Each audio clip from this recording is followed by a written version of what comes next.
വന്നത് എപ്പോഴും പ്ലാൻ ചെയ്ത പോലെ കാര്യങ്ങൾ പോകണമെന്നില്ല. നമ്മൾ രാവിലെ എണീറ്റപ്പം ബ്രേക്ക്ഫാസ്റ്റ് ആക്കാൻ വിടാം. ഒന്നുമില്ല വെച്ചാൽ ബേസ് ഉണ്ട്, ബേസ് അങ്ങനെയല്ല ഒരു സാധനം ഉണ്ട്. അപ്പം അതിൻ്റെ കൂടെ വേറെ തയ്യാർ ചെയ്യാനൊന്നുമില്ല. അപ്പം ഞാൻ വിചാരിച്ചു എന്താണ് പാല് കഴിച്ചാൽ യൂസിലി ഉണ്ടാക്കാം.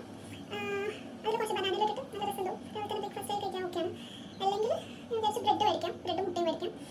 അപ്പം അങ്ങനെ വിചാരിച്ചിട്ട് ഞാൻ ഫ്ലാറ്റിൽ നിന്ന് താഴേക്ക് ഇറങ്ങി സാധനങ്ങളൊക്കെ മേടിച്ചു തിരിച്ചു വന്നു. തിരിച്ചു വരുന്ന വഴിക്ക് ഞാൻ ചിന്തിച്ചത്, ഞാൻ മേടിച്ച സാധനങ്ങളൊന്ന് നോക്കി. പഴവും മുട്ടയാണ് മേടിച്ചത്. ഞാൻ വിചാരിച്ച സാധനം പോകുമ്പോൾ പ്ലാൻ ചെയ്തത് വേറെ, തിരിച്ചു വരുമ്പോൾ എൻ്റെ കയ്യിൽ ഞാൻ വിചാരിക്കാത്ത സാധനങ്ങൾ മനസ്സിലായോ. അപ്പം ഞാൻ നോക്കിയിട്ടുണ്ട്, ഞാൻ എന്തൊക്കെ പഴം മേടിക്കാൻ ഞാൻ വിചാരിച്ചത് എന്തിനാ ന്യൂസിലേൻ്റെ കൂടെ കഴിക്കാൻ. ഞാൻ പാല് മേടിച്ചില്ല. മുട്ട മേടിക്കാൻ വിചാരിച്ചത് അല്ല, ബ്രെഡിൻ്റെ കൂടെ കഴിക്കാൻ.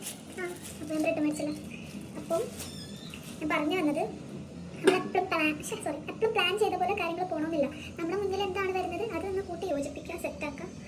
ആ ഒരു ദിവസം കടന്നു പോയിപ്പിക്കുക, അല്ലാണ്ട് വേറെ കാര്യങ്ങളൊന്നുമില്ല.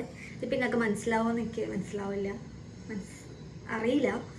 പക്ഷെ റിയാലിറ്റിയാണ് പറഞ്ഞത് ഗൈസ്.